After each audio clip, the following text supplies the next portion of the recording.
Recording by माँ Janaki studio Muzaffarpur.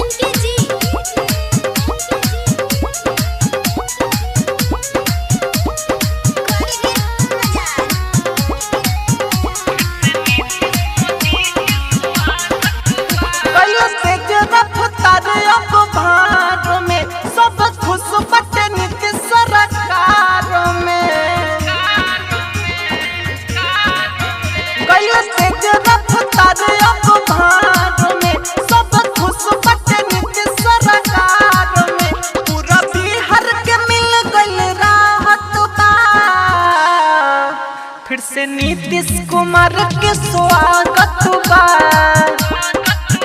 पूरा बिहार के मिल गइल राहत बा। फिर से नीतीश मोदी के स्वागत बा।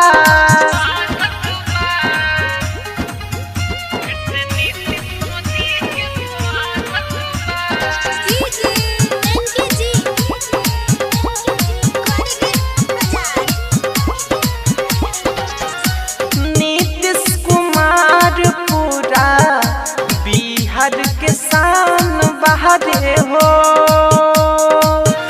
उन्हीं से बढ़ल हरदम सबके समान बाटे हो। हाँ हाँ नीतीश कुमार पूरा बिहार के शान बहादे हो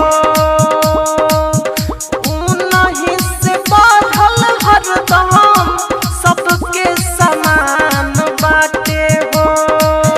चारों ओर फैलल खुशहाली बा, नाम नीतीश कुमार के ताली बा। जन जन के दिल चाहत बा, फिर से नीतीश कुमार के स्वागत बा।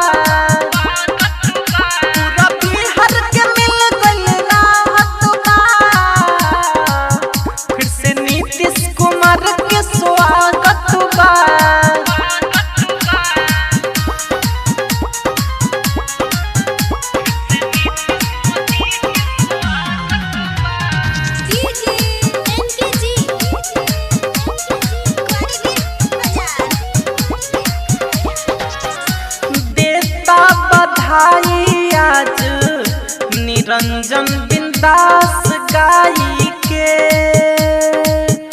झूमता लोग आज आपन आस पाई के।